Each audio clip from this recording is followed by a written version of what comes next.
So we know, especially after COVID-19, everyone's been pretty exhausted. I mean, we've been exhausted before, but even now, because everything was very short-handed, everything kind of shut down, and our resources were very limited, we got tasked out and we got ridden to the dirt. We also had some anxiety as to what the future of our work life was going to be and all that. So with that collective grief and trauma by everybody, like we as people of influence have to kind of foster some kind of healthy coping mechanism and help ward off some common mistakes when people are under pressure so we don't cause additional issues and on top of what people are already dealing with, right? First things first, like MVP, myself, anyone of a decision-making authority aren't therapists, and we shouldn't be. We shouldn't try to be, I'd say. We shouldn't try to be.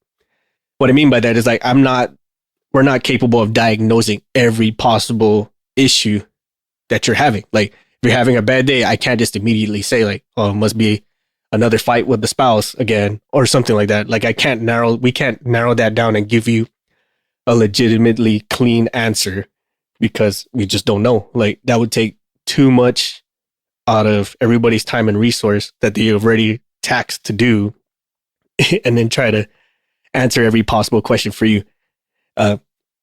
This one article I was reading by the Harvard Business Review, it's actually talking about how all the things we use to handle stress, pressure, the daily work life, the daily family life, the daily student life, it all comes from the same psychological budget.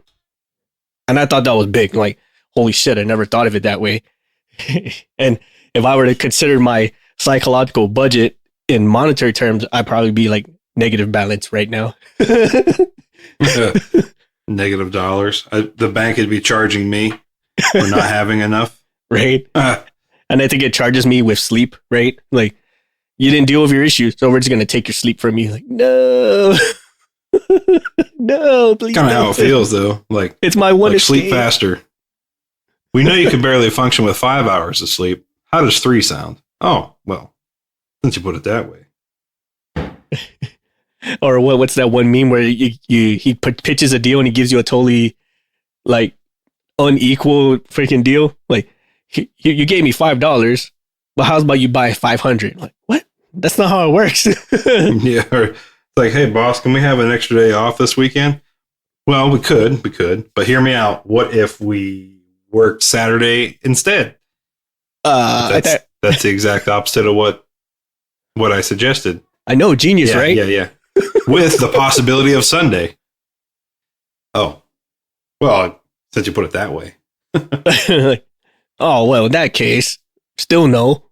But yeah, what about that? I think the workforce was kind of exhausted even before COVID kicked off. Mm-hmm. I think people were getting kind of tired, run out, burned out, whatever the case may be. And then COVID kicked off, and then it just kind of brought it more to light, I guess, just for the ones who were left around. Because a lot of people went to work from home. Some people actually, it depended on who you were. Some people got worse by being at home, and some people, like, their quality of life got better from being able to work from home. Mm-hmm. But for those of us who were left in it every day to have to deal with all the new restrictions and stipulations, it just brought to light more of what the burnout is, right? Mm-hmm. It's constant changing processes, but doesn't seem to be for the better. It just keeps adding on and adding on and adding on. It's just more red tape for everyone to cut through, and people eventually are going, it's so hard for me to do my job. It shouldn't be this hard. I don't understand why it's this hard, but it's hard for me to do my job, and I'm tired of it. Yep. But unfortunately, we're all stuck with bills to pay, so we just do the adult thing, and we wake up every day, and the first thing we say when the alarm goes off is fuck, and then we get dressed and go to work. And then if you're like myself and MVP, like, we'll be at the parking lot, we'll have like this little stare down contest of who has to go to work first or get into the office first. We're like, no, you do it. And then we're all like just argue with each other in a stare down, like with our eyes and stuff, just like, Nope, I did it yesterday. It's your turn now. Like, nope, I'm not feeling it today. Yeah, like it just because what fresh hell awaits you when you get in there, right? Yes. What did I or didn't I do yesterday that upset somebody? And just know that it's always going to be something. It's just to what severity. Yes. So with all of this going on, how can we as decision making authorities or leaders or leads, managers, whatever, what can we do to help mitigate this stuff?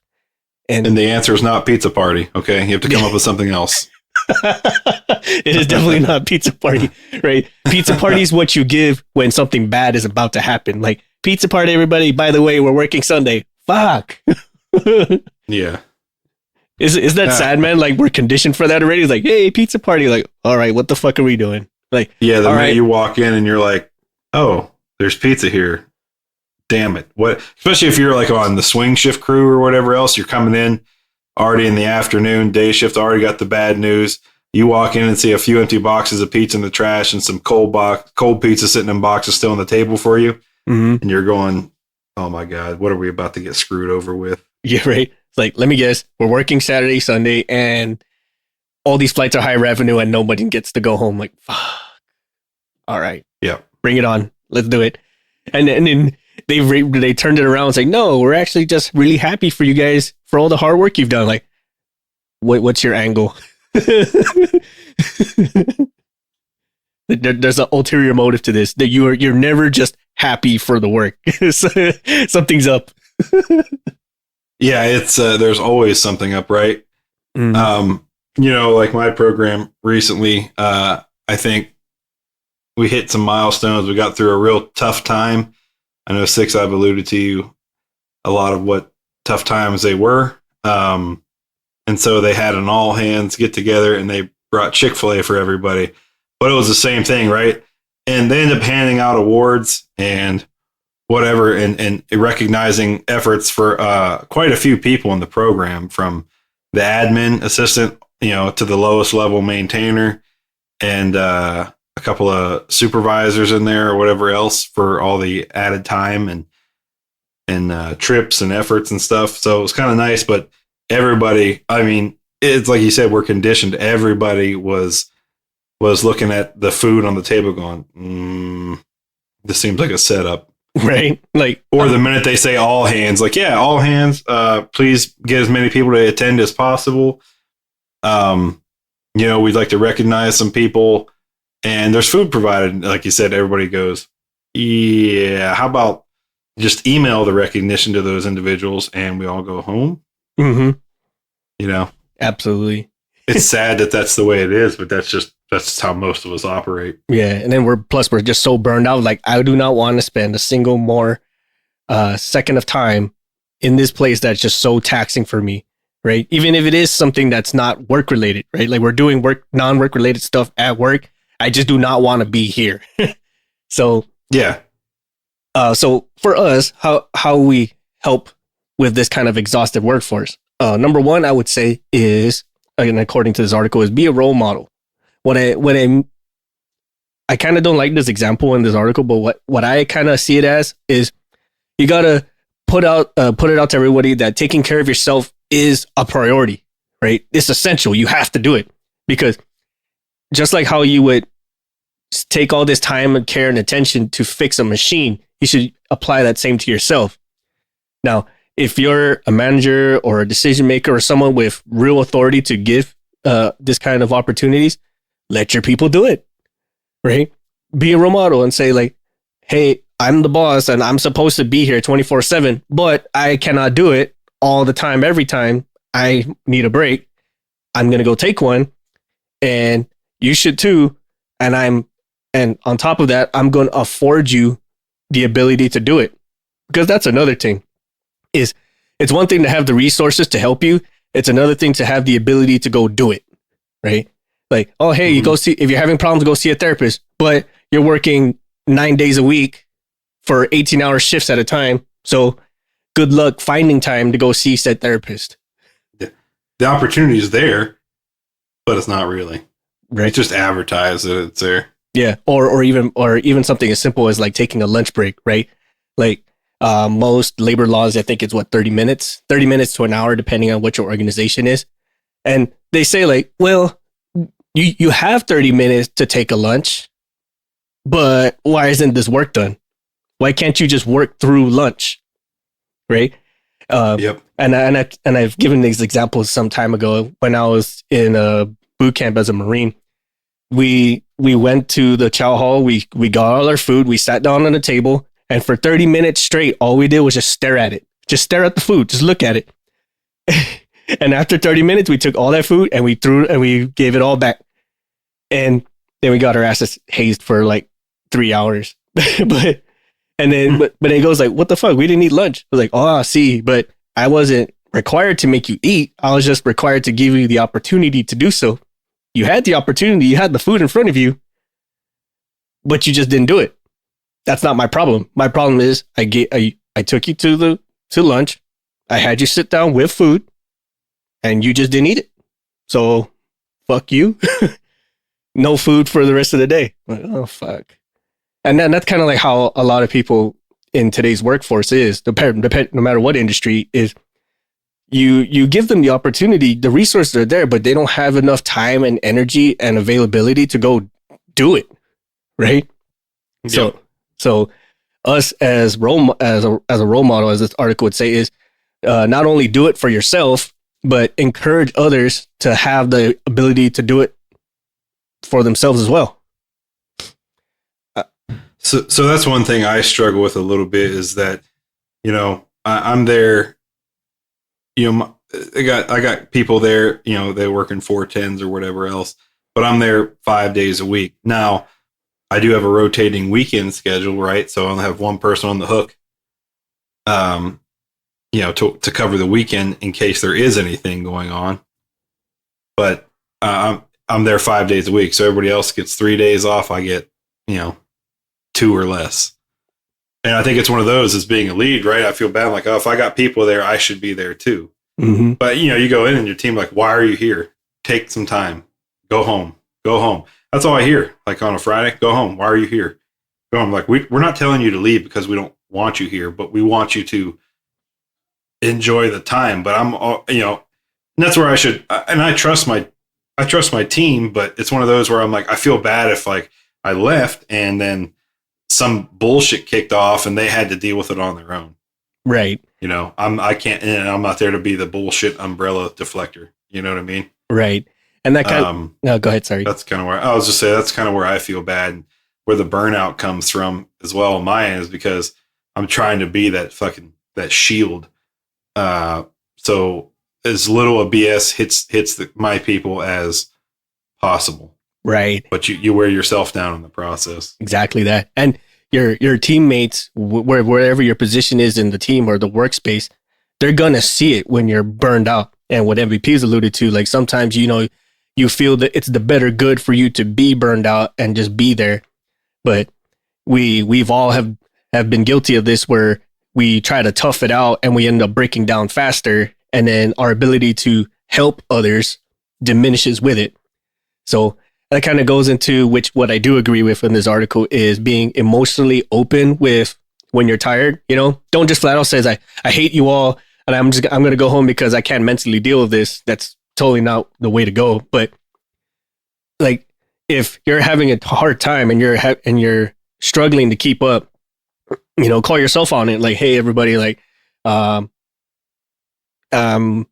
struggling with some issues right now. I'm going to take some time to reset, right? I'm still going to be available if you guys need me for anything. I mean, you don't even have to go that in depth. You can just say like, hey, I'm going to take some time. Call me if you need me. And if you guys need any breaks or whatever, just coordinate with me and we'll get that through, right? It's being available to admit when you're burned out, to admit when you're making mistakes, and then affording your people the same opportunity to do the same. Because if you're just fostering an environment where it's just work hard, get it done, and move on, you're going to start seeing failure before you start seeing people like admit that they have a problem. If that makes sense to anybody. Well, yeah, it does. I mean, you can only do so much, but unfortunately we're in a culture of glorified burnout. Yes. You know, you say, oh, I worked, like for me, for this last pay period, I had 40 hours of OT. That's a whole other week's worth of work done. So 3 weeks worth of work done in 2. And you say that to people, and then you get the response of, that's all. You know what I mean? Like, like you're supposed to wear that burnout as a badge of honor, or that, well, if you didn't give 100 hours in that pay period, you just aren't committed. Well, maybe that's the older generation that are still in the workforce. I don't know. Mm-hmm. And I venture to say we'll probably see that die off as that generation starts to die off themselves. Because, you know, it's one of those, like, you didn't give it your all. Well, I did, but like I woke up angry today and I don't know why. Yeah. You know what I mean? Yes, exactly. And that goes kind of into the healthy behaviors of it all, right? Like, take some time to reward yourself with the simple, basic needs, right? Like sleep, right? And that goes back to what you're saying, like, we glorify the burnout. And that kind of touches base with the we work hard, we play hard mentality. It sounds cool, right? It sounds like a very cool slogan. Work hard, play hard. Fuck yeah. But when you see people who say that on their play hard time outside of work, they do some very drastic stuff, right? Like some very like self-destructive kind of things, right? Like, yep. Like off topic example, like binge drinking until they black out. And then as soon as they wake up from blackout, they binge drink again, right? And that's their weekend. Or they do something like that's very daring, right? And that's their extreme, because that's the only time they feel alive, is when to balance the workflow, when they basically gave up their soul for 40 hours, 80 hours, however many hours out of the week, is to do something to the extreme end of that to balance it out. That sounds like fun, but then you're wearing yourself out even more. You're not actually rejuvenating. You're just compensating for that void, right? So yeah, you're going, I didn't have enough time during the week to actually enjoy life. So it's the weekend and I'm going to get up and I'm going to knock out all the errands that I couldn't get done during the week. And then after that, I'm going to go, I'm going to take the family and we're going to have a fun time because they've been neglected. And then we're going to stay out till 2 a.m, drinking.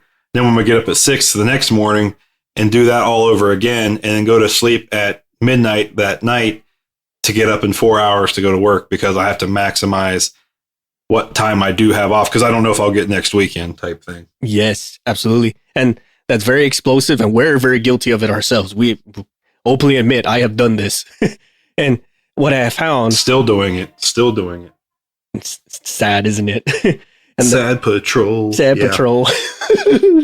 And the saddest part about it is that we're actively destroying ourselves by doing that, right? We're creating like this I love trauma mentality. Like, I need this to compensate for the shit I do at work. And how we can help disrupt all this is, for one, this is something we're trying to learn how to do ourselves. So don't think we're freaking experts at this, but like rewarding ourselves with the basic needs, like sleep, like time off, just slowing down for a minute. Like, it's totally okay to just spend a day or a couple hours just drinking coffee and watching TV. Totally fucking cool. And for our age, especially, things don't bend and twist as they used to. That's fun. That's actually fun for me. Like I don't have any plans outside of 9 p.m. Money, because chances are I'm freaking dead ass asleep by that time.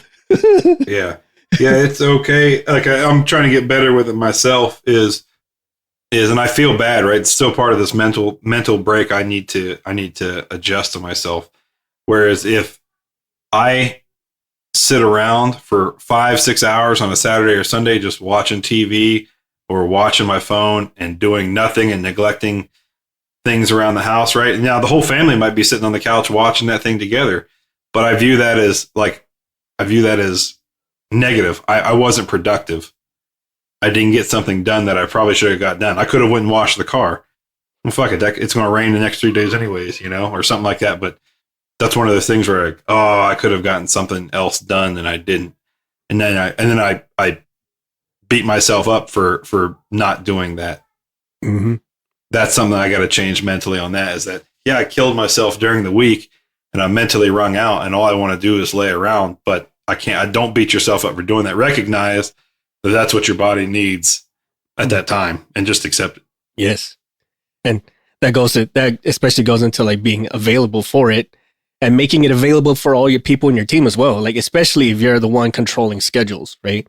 If you're a manager, a tech lead, or someone of influence, right? Make that available to them, right? Not saying that, you can't prevent people from taking advantage of this. That's just the nature of the beast. But if you genuinely care and you know how to mitigate these and you're affording them the opportunity, then they'll see this more as a mental break for them. And then they won't lead to destructive behaviors both in and outside of work.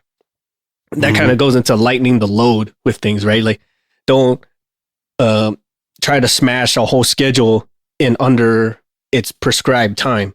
If you have the ability to do it and you have the means and the resources, by all means.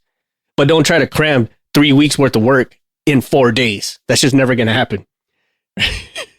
Like, right. Like, break up your stuff into more manageable chunks, and then that way they can see the result and whatever gratification they need to feel fulfilled in that. And then they can move on to the next step, and just, instead of just doing this perpetual cycle, like, we must maintain readiness, we must get this operation done, we must have these planes fully maintained, or whatever the case may be, and just have this in this perpetual cycle, and they never see the end. And they just burn out because they don't understand that there is an endpoint. And when they actually hit it, they actually feel rewarded for doing it.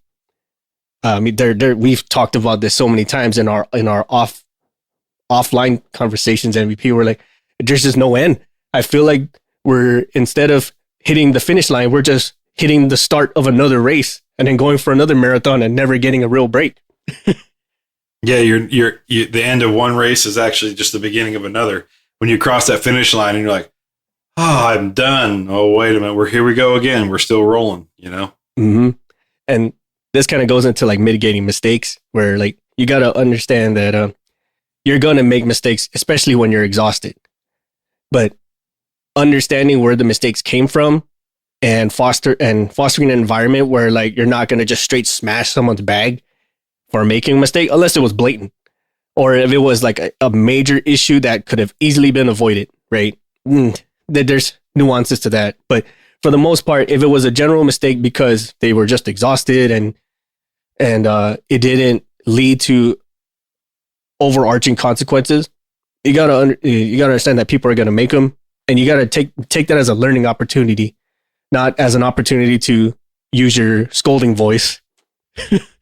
Because as we've seen that happen many a times, where individuals would, as soon as one tiny mistake happens, like tiny, minuscule, almost insignificant, and they go over the top ropes with it and just start trying to see how loud they can make their voice echo around the room, kind of thing. It's kind of counterproductive and annoying, to be honest, but some people get off like that. And go to bat, right? Go to bat when you see the teams getting beat down and worn out, and upper management saying we don't give a shit, we're not stopping production. But you have all this evidence that says, look, we keep having these mistakes because the crews are beat dogs, man. They're worn out. Look at them. All of them fucking hate this place. Everyone wishes when they pull in the parking lot tomorrow that the son of a bitch was on fire, so they'd have a legit excuse to not be there. I was, recognize that and say, hey, maybe we should take a pause here. It's not their fault that you overcommitted to a ridiculous schedule. They're just the ones who are going to either make or break you. But all you're doing is breaking them, and by breaking them, they will break you. Yes, and they'll break you where it hurts more. Like, you will break our bodies, but we will break your budget. And that's a lot harder to forgive on the corporate side of things than breaking somebody's morale. It's right. It's sad to say, but their morale kind of sort of equates to your production, or productivity. So kind of kind of caught up. Provide incentives, not a pizza party, right? Mm-hmm. Hey, if we get all this done, here's some pizza. No, fuck that. Hey, if we one of the guys we worked with a while back brought this up, was incentivized days off. Hey, we met this milestone, on time and under budget. Like, enjoy your 4-day weekend, friends. You know what I mean? Yes. Something like that. That's kind of how I'm trying to push that in my own realm of work. And that's something, I think that people, everybody likes money, right? But with budgets and everything else, it's very hard to get corporate to approve money that anybody would actually care about, right? You can throw them little awards, $100, $150 awards here and there, but shit, after that's taxed, that's not even a tank of gas in today's world. So everybody's like, yeah, keep your dollars. I would like an extra day off though, if that'd be possible. And I think that would be something that would be awesome. Like on the Thursday, shift turnover. Oh, by the way, everybody, we'll see y'all next Tuesday. Yes. What? Yeah. Take Friday, take Monday. See y'all next Tuesday. Oh, snap, yeah. That goes into like, I think you said it already, but make it meaningful. Be meaningful with your actions, right? Like I said, with the day off or your incentives, if it's meaningful to them, people will cling to this, and they'll cling to you because they realize that you have their best interests at heart. And some of them, the incentive is day offs. Me personally, I love a day off because you can't tax me on my day off time. And especially if I have meaningful, healthy behaviors to kind of de-stress and decompress, I'm taking full advantage of that. Even if by de-stress, decompress for that first day off is just to chill out and watch TV or chug a beer or whatever else. But it's that's meaningful. Exactly it, right? Yeah, that 3 days, you almost spend one of them just playing recovery. So if you only got 2 days off, you spend all Saturday playing recovery. And then Sunday, you spend running around, meal prepping, grocery store, trying to get things planned for the week, but also getting home in a decent amount of time to get to bed early so you can make it back to work on Monday. Whereas, hey, if you had Friday off or Monday off, you could, all right, I'm going to take Friday. I'm just going to chill, or it's going to be a chill day. I'm going to go to the grocery store while everybody else is at work. I'm going to go to the doctor's office that day. I'm going to do this. Then Saturday, I'll devote to the family. We're going to go to the beach. We're going to go do whatever. And then Sunday, you can say, all right, Sunday, I'm going to mow the grass, wash the car, and that's it. Yeah. But you got done everything that you wanted to do. You got done personal stuff. You got done family stuff. And you had some chill time. Yeah. And for a lot of us, that's like the dream right there. That's meaningful time off, and that's meaningful de-stress, decompression. Because then I know when you go into work, it's going to suck, but at least you've had some time to recharge your batteries. And sometimes, you can't just designate a day to be your rest day, because then you feel like the production on your end for your personal self is lagging.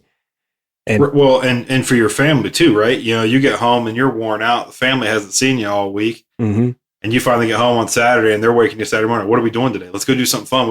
And you're like, oh my God, I wasn't planning on moving from the couch till about 11 a.m., but you're talking about having 3 or 4 things already done by that point, and we're down in LA doing something else fun. It's like, yeah.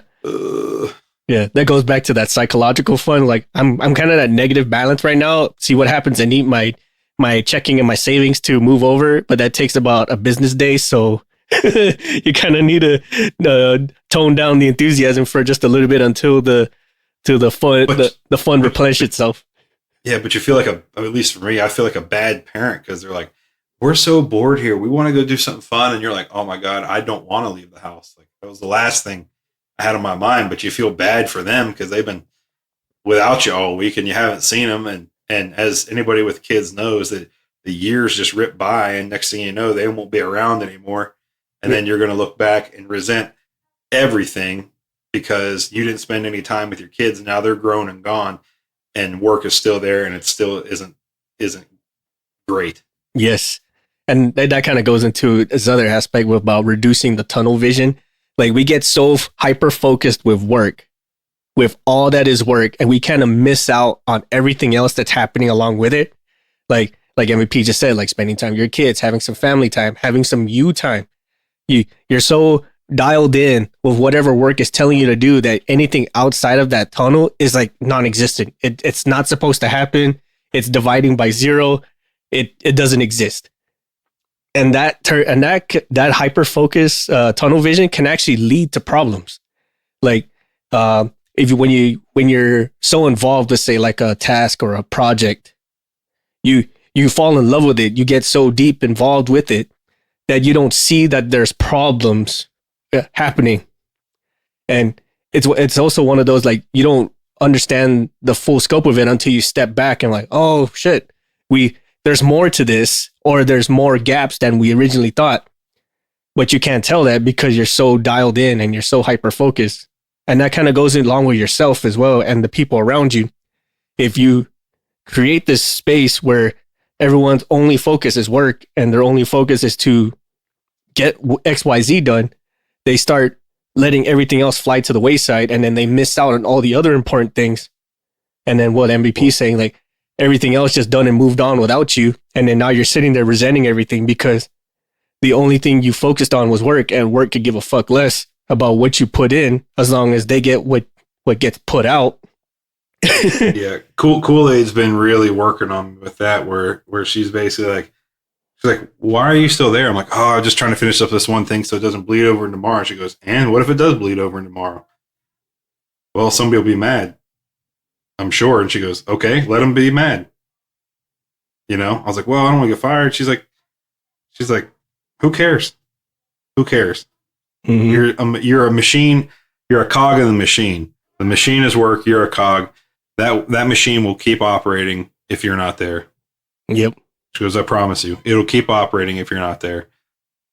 Absolutely. And work's never going to say that to you either. Work's never going to go, yeah, go ahead and take the day off. You know, it can operate without you. They're going to make you feel like you're essential. So you give everything.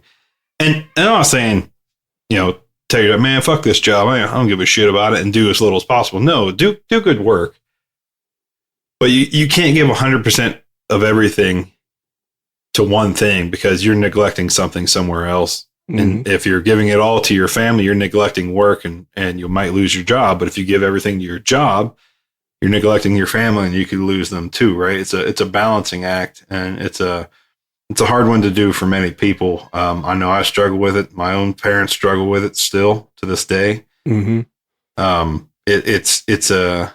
It's difficult to do that. But one thing I'm starting with, and I have a great team, and they push me in the right directions a lot. You know, they basically say, I'm like, oh man, I can't take Friday off because that's my catch up day. That's all the little things I've neglected throughout the week. Mm-hmm. That's the day I focus on getting them caught up. I'm like, why do you wait till Friday? I'm like, well, we got so many meetings during the other, you know, Monday through Thursday or whatever that it's, I have to put off these little things towards the end of the week. Cause otherwise I'll be here till 8:00 every night.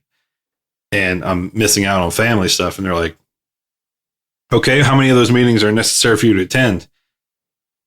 And I started thinking about it. Mm-hmm. And I was like, oh, interesting. Not every meeting you have to go to, especially for those in leadership, is necessary. A lot of them are just bullshit meetings set up by other management because they refuse to do any work on their own to learn what's going on within the program, or that they should be tracking. So they want everybody to spoon feed them that. Well, fuck that. You know, do what you got to do. And if you can skip a few meetings during the week, do it. That's what I would say. There's some meetings that aren't necessary for you to be there. Why be there? And start by this. How many meetings do you go to where there's no information that you're to present or that's directly for you? It's just gee whiz information. Oh my God. Cut those out. You know what I mean? Absolutely. If it's important and necessary for you, there will be a direct email coming to you. Yes. And that's a good way to start.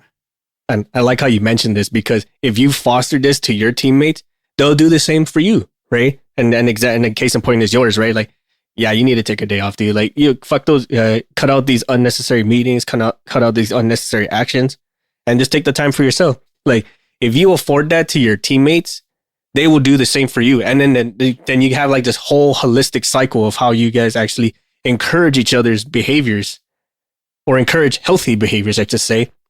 And you guys actually feel better about yourselves. Like, when you roll into work, you know full well that your team's got your back, that each of you can make mistakes in front of each other and not feel completely berated for it. And and any question presented is not going to be shot down because, oh, I think it's stupid, or I think it's something that should not have been shared.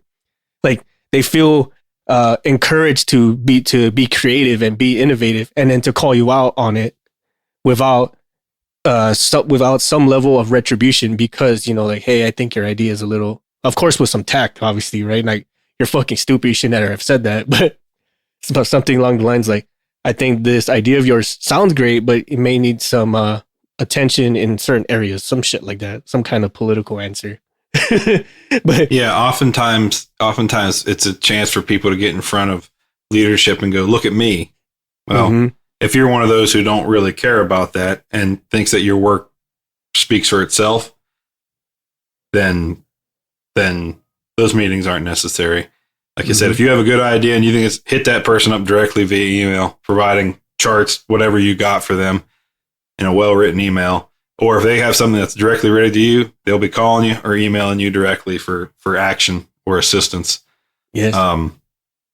You know, I'm not going to go waste 2 hours of my day listening to other departments talk about shit that has nothing to do with me. Maybe grid gee whiz information to see what other departments might be working on or projecting they need help with. Again, if they need your help for whatever reason, there's always that direct line. Yep. It's just a way for people who are lazy to collect data without having individual conversations, and a way for others to go, look at me. Yep. Nope. Absolutely. Not for me. And then likewise for like the lowest level, like say with the guys on the line doing the maintenance or doing the work. Like, if you see someone who's having some issues, right? Like, it helps to lighten their load as well. Like, hey, take some time off. Hey, I got this. You go take your break early or some shit, right? Like, some kind of incentive that helps them get that split seconds recharge, because that might mean the difference between staying safe and having their fingers chopped off, or having an aircraft like smoke itself on the line because they forgot they flip-flopped something that shouldn't be how it is. It all comes down to the lowest level. We're talking things from the mid to the high, but it's all things that you can apply at every step of every level. It's just how it fits in with your side and what you can do, so the whole team gets that dynamic that you're in to help each other.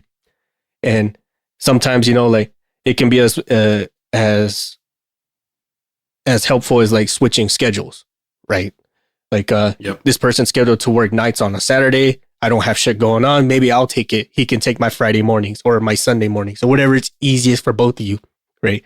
It may be a bit of a stretch, but it's a lot easier, and it helps both of you out, because now you have that time to recharge, recoup, and do whatever is necessary for you, instead of just trying to fit the square peg in the round hole and then see what the outcome comes of it. Yes.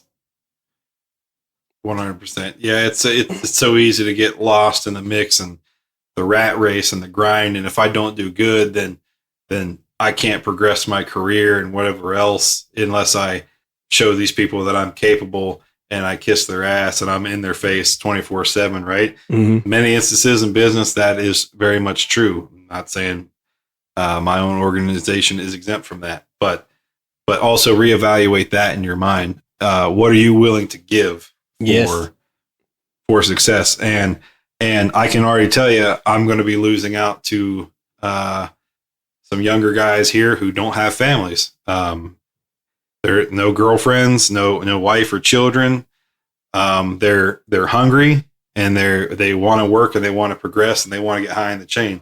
They will be my boss one day, and I'm okay with that. Mm-hmm. That's something I've had to make peace with as well. You know, I could progress myself probably pretty high, but I'll be neglecting family. And at the end of the day, who's going to be taking care of me when I'm old? You know, absolutely. Who's going to be by my side when I'm old? Or if I get sick with cancer and I'm in the hospital, you think work going to stop by and check on you? Fuck no, they're not. They're going to have you replaced already. Yep, absolutely. And I feel this especially because my time in the Corps, like I'm thinking like I'm gonna have this awesome send off and people are gonna miss me and work's gonna kind of come to a grinding halt for a couple of weeks. Fuck no. Here's your check, get the fuck out. And work continued on as if I was never there. Like, well, fuck.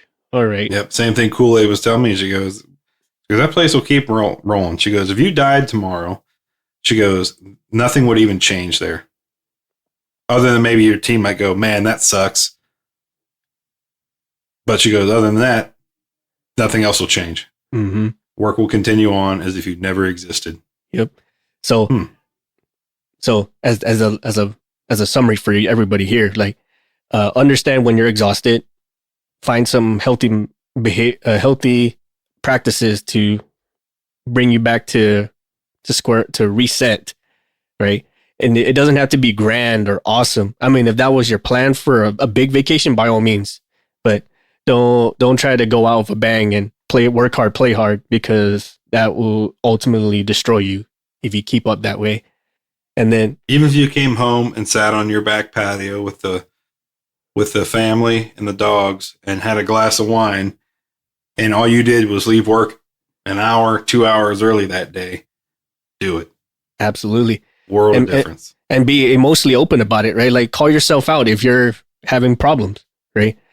That this makes it easier for yourself to admit and address the problem, and then for those around you to understand and address it too. I mean, don't just flat out say like, I'm having a PTSD breakdown, I need you guys to cover for me. Maybe not that open, but at least be open about it to your teams. Like, hey, I'm having some issues. I need some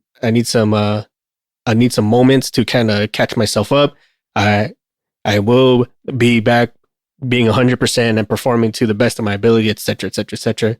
But at least give your teammates that kind of some bit of a heads up, so they're not just like, yo, where the fuck did MVP go?